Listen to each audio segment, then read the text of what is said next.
du monde moderne avec tous ses beaux paysages et son air pur. Et oui, une semaine au vert et au grand air.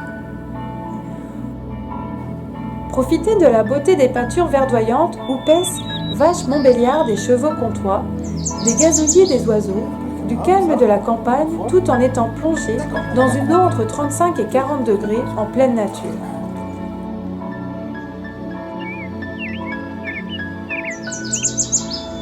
C'est le concept assez novateur que propose cet hébergement, labellisé par l'association Gîtes de France depuis fin 2015. Ce dernier est baptisé l'Érable. Son fondateur, Jean-Pierre Girard, a voulu créer un lieu unique. Sans conteste, il l'est, par son bain nordique en mélèze installé sur la terrasse en plein air.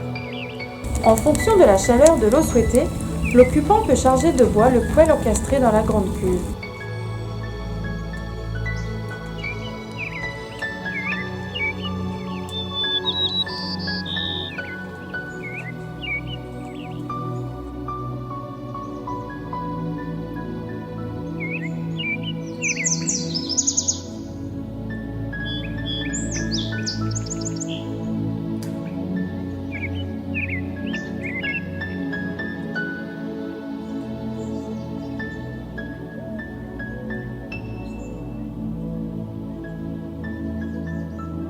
En contrebas de ce petit coin détente se trouve une cuisine aménagée dans un chalet en bois également.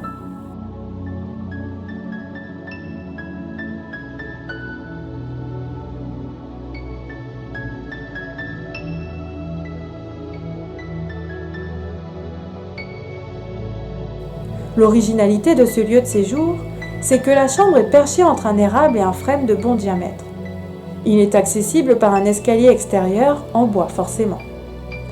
Cette pièce confortable de 4 couchages permet un certain dépaysement, à savoir dormir de façon insolite à 5 mètres de haut. Hormis la brise dans les feuilles et le ululement de quelques oiseaux de nuit, le calme est garanti. Nous en avons fait l'expérience, c'est magique.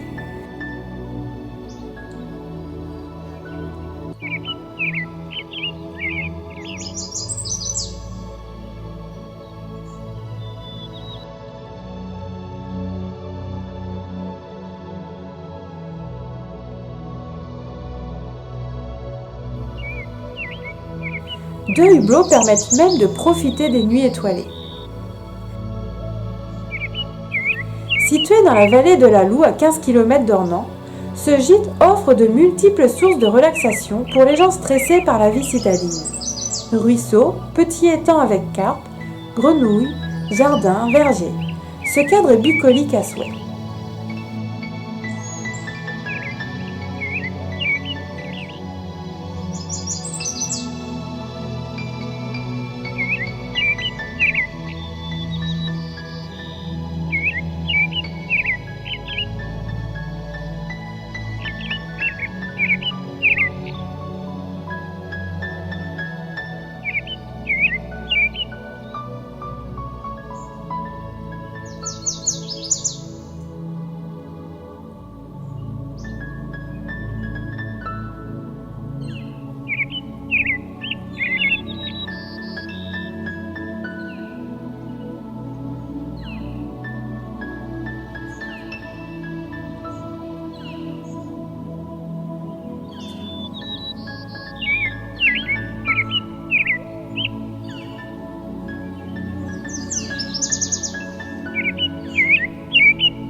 Annick, la maîtresse de maison, est là aussi pour veiller à ce que ses hôtes soient confortablement installés.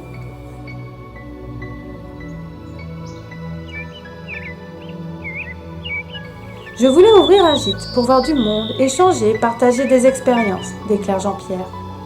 Comme le village d'Athos est situé sur la Via Francigena, voie de pèlerinage médiévale qui va de Canterbury au sud-est de l'Angleterre à Rome en passant par Besançon et Pontarlier. Jean-Pierre, qui a parcouru une distance de 2000 km sur le chemin de Compostelle, a eu l'idée de créer une halte pour les randonneurs. Ce grand amateur de nature a conçu ce petit nid douillet de ses mains. Cet auto-entrepreneur, spécialiste du bâtiment, adore relever les défis. Cette cabane dans les arbres lui trottait dans la tête depuis un moment. Il lui a fallu 3 mois pour la construire. Il a tout pensé, du plan à la conception et à la réalisation après avoir déposé le permis de construire.